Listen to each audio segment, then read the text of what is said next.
Hello everyone, hi again. Welcome to another video on Leet Code Coding Series.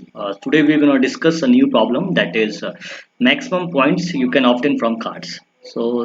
This is today Leet Code challenge problem, and here what is the problem statement? So it is given that we have an array of cards, okay, so which are arranged in a row. So and the array name is card points. So here you can see that this is an array 1, 2, 3, 4, 5, 6, 1. So this is an array of cards, and here what we need to do. So uh, we have to also that it is mentioned that there are some card points on the card like array elements, okay. So and also we can take one card from the beginning or from the end of the row, okay, and we have exactly k cards, and your score is the sum of the points of the cards you have taken. So what are the values at that? Suppose we choose three cards and values are 2, 3, 4. So the value is 3 plus 2 and 4. Okay, that is 9. But also one thing we have to ensure that at least one end. Okay, so we have to consider at least one end of the row, so at least from left side or right side. So it doesn't matter like which cards, what which cards we will choose, but we need to choose at least one card from each end, okay. So now, and we need to just calculate maximum score, okay. So what will be the maximum score? So here in this problem, so here k is 3, that is number of card is 3, and maximum score we need to just calculate maximum score. So how can we calculate that? So here you can see that so if you choose the value from left as 1, 2 and 3, so that is 1 plus 2 plus 3, it gives you 6, okay.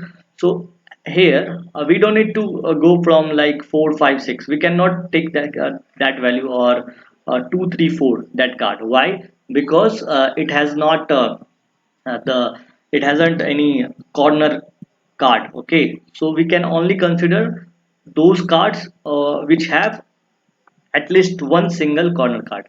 Also we can go from right side in this way, like 5, 6, 1, okay. The value becomes 12. Also one thing you can notice in this problem, that it is mentioned that at least one card from the beginning or from the end. That means we can also take two cards, okay. So one card from this beginning and also one card from the end. So we can also take the array elements cards as 611, okay. That is also good, that is also fine. So we can also take that value 611, so it becomes 8, but this is not maximum score, so our output is not 12. Also we can take the cards here as 211, okay, that is also fine. So which becomes 4, okay, but it is not a maximum value, so we didn't consider it as an output.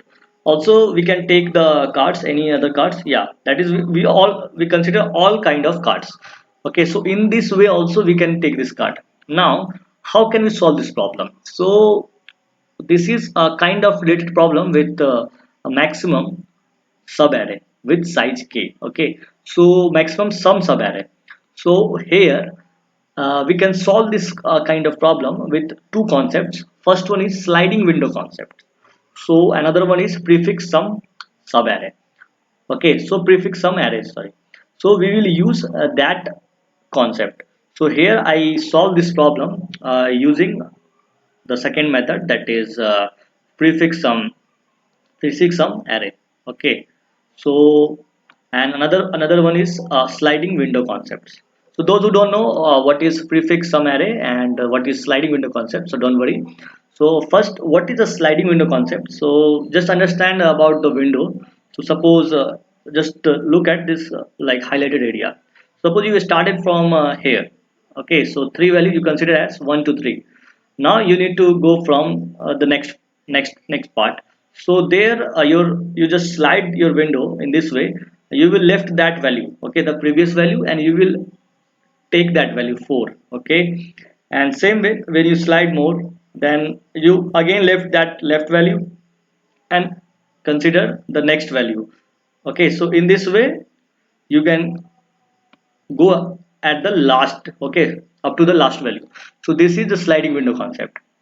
And what is the prefix sum array concept? So here, what is a prefix sum array concept? Okay, so prefix sum. First, I'm just taking another value. Okay, so suppose we have an array 1, 2, 3, 4, and 5.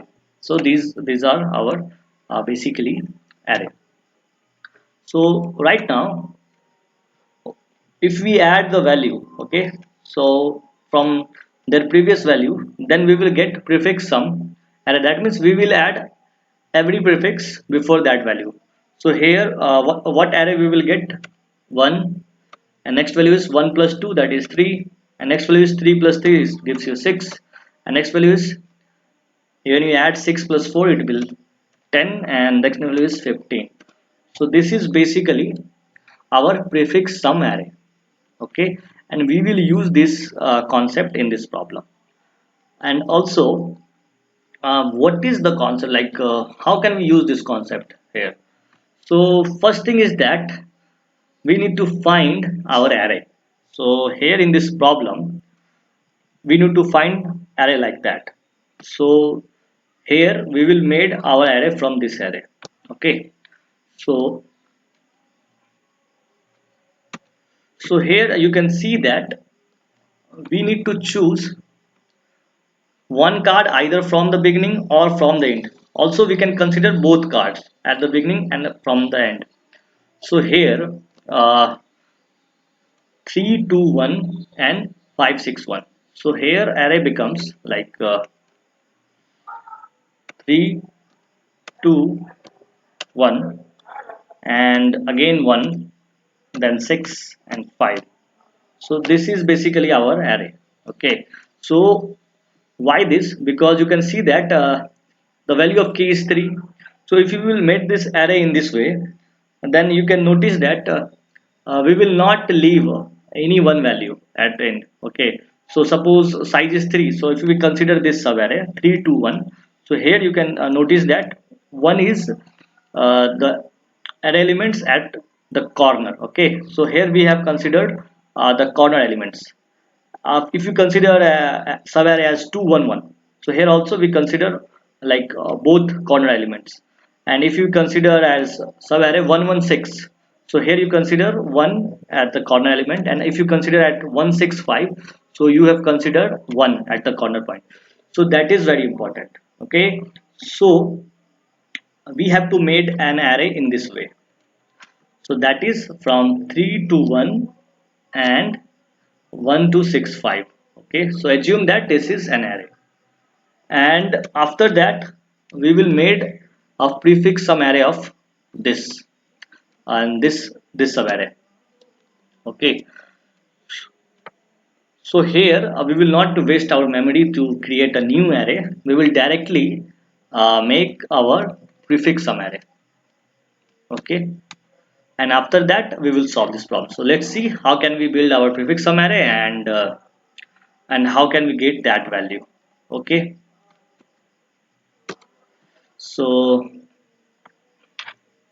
okay, so why we will just write our prefix sum array. Okay, we already mentioned what is a prefix sum array or a prefix sum.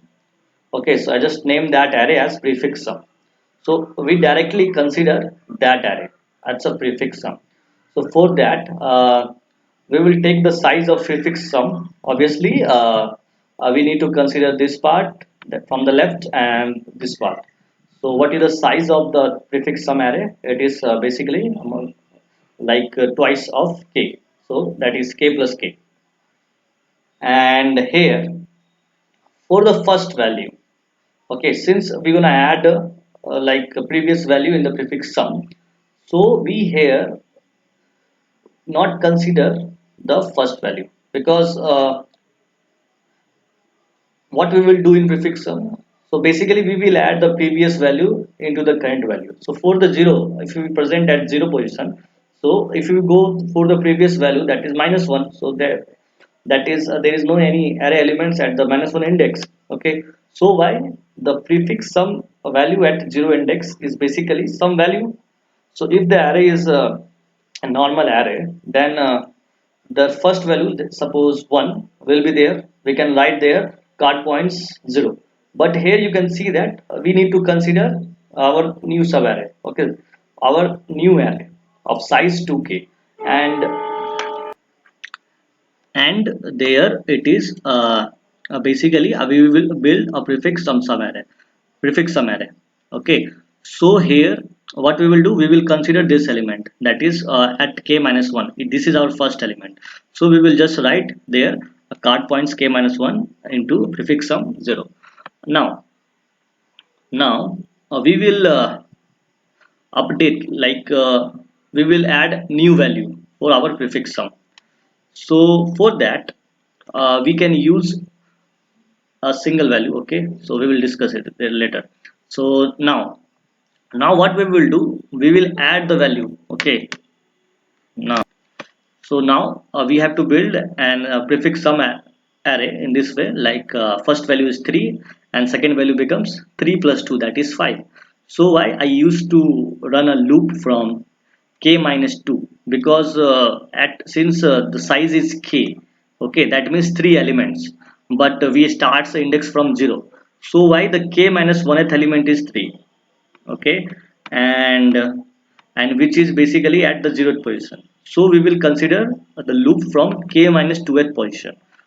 Okay, and up to 0 at the 0th index. So that is our like condition, termination condition. Now what we will do, we will go in this way, like we need to add the value. So for that, 3 is the first value and 2 is the second value. So why for second position we will add the value p minus of 1. So we will take another variable p, assign a value 1. Also we can write a value of p there using k minus 2. Okay, so but it looks little tedious. Okay, so don't confuse on that. So why I used to take another variable, that is int is p is equal to 1.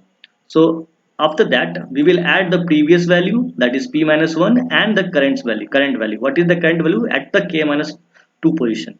Okay, so here the new value of like prefix sum array index is 3 plus 2, that is 5.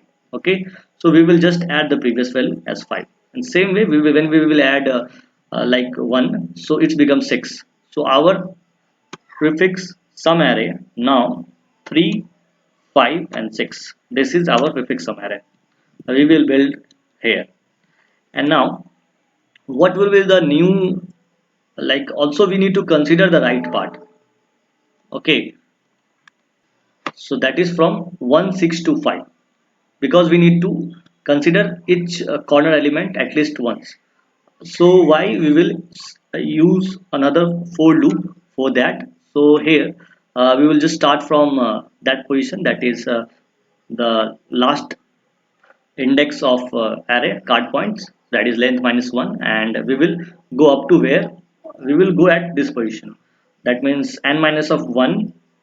Okay, and minus of k minus of 1, so which basically gives us a minus of k. So we will go until there. Okay, so I just write here card points dot length minus of k, so at that position. Okay, so and we just decrease that value, and right now we build our prefix sum array until 356. Now we will add the new value. So how can we add a new value? We will just took the previous value and the current value. Okay, so what was the previous value? So it was basically 6, and we will add new value, that is 1. So it's become 7. Here we will use that concept, and right now after 7 we will write like uh, 6 1 3 13 and 5 18. Okay, so we will build our, so we have, sorry, here we build our prefix sum array. Now we will use the concept of maximum sum array problem. So we need to just find what is the maximum sum at, okay, of size k. So that is our prefix sum array. So we will just use a concept, same concept what we will we use there. Okay, so here the logic is same for this problem. What we will do, so if we need to find the sum at this position, suppose from first to second to fourth, so we just subtract 13 minus 5, so it will gives 16, sorry, 13. Okay, so 8, that is basically yes, if we subtract 13 minus of 5, it will gives 8. So why we will use the concept this, and here uh, we will just subtract the value that is at I position, that means at k, and I minus of k. Okay, that means suppose we want to get the value at the index I. So what we will do, we will just go at I position and minus I minus of k position. So understand in this way. So we have an array. What was the array? So array was basically 3 and 2 and 1. Okay, and this is 1 and 6 and 5. Okay, so you can see there, suppose we want to add these values. So here it is 3 to 1 1 1 6 5. So if we want to get like a sum from there to, okay, so did I miss something? 1 minute. That is 3 2 5 6 and 6 1 7 7 6 13 and 18. Okay, good. So here suppose k size is 3, so suppose we want to get this value, that is sum of 116, that it will basically gives us what, that is 8. Okay, so 1 plus 1 plus 6, that is 8. So now how can we get that value? So if you want to sum that value from 1 to 6, like that 3, so what we will do, we will just subtract the value from 13 at the index, current index. Okay, so one index before the current index, that is 5. So if it subtracts 13 minus 5, so it gives us, okay, so it gives us 8. So this is the logic here. We just subtract the value prefix sum, that is the current position, suppose at the 6, minus I minus of k. So basically I minus of k minus 1 is the initial, like initial range. Okay, suppose 1. So why we will just take one value before that. So why we will, like we have written here, I written here, sorry, I wrote there I minus of k. Okay, and after that we will calculate every time this value, and we need to find maximum. So which value is maximum? So why we will take another variable, okay, that is int actual sum. So the first value is basically the prefix sum at k minus 1. Okay, so this is our the first value at this position. So 1 minute. So okay, so why this is prefix sum k minus 1? So that is the concept that suppose we want to add 3 2 and 1. So here initial index is 0. So that is already, we already calculate this value in prefix sum array. Okay, so why we can easily get that value from that index. Okay, so we just put that index. So for the first sum, like for 3 2 and 1, if we add this value, so we will just get the like value from k minus 1th index, that is 3 plus 2 plus 1, which is 6. Okay, so I will just write the first value as prefix sum k of minus 1, and here we calculate the value from I is equal to k, that means after that. Okay, so after that, that means from there to there, from 211. Okay, then we will consider 116, and then we will calculate the value 165. Okay, so we will start, why, so why we start from here? So that is basically our logic of this program. And I already run this program, so you can also see that, and it looks good. So also, I one thing is that what is the time complexity of this problem? So basically, what we did here, okay, so we run loop 2 times of k. Okay, so in that case 2 is a constant. When we multiply, suppose we have an elements, and when we multiply with some constant, the time constant is basically order of n. Same way here, we used to run the loop at, okay, 2 into k times, but 2 is a constant, so here overall time complexity is order of k. Okay, so, and also you can use sliding window concept. So those who knows how can we can use a sliding window concept, they can try this question using sliding window concept. Also, one thing is that how can you solve this problem using sliding window concept? So you don't need to create any array or something. So what you will do, you will just start from there, that index. You can easily get that index at k minus 1th position, and you will go from right to left in this way at k minus 1 to this and this. And after that, when you end, like when it becomes 0, then just consider the next value as n minus 1th position. So when you just leave that value, just pick up that value at n minus 1th position, and again go for there, then just leave this value. Okay, and if you go there, you have to just pick up that value. So in this way, you just find the sum, and every time just compare which sum is maximum. Okay, so that is, and that way you can easily solve this problem using sliding window concepts. So thanks for watching, and if you like the video on Leet Code Coding series, you can do subscribe the channel.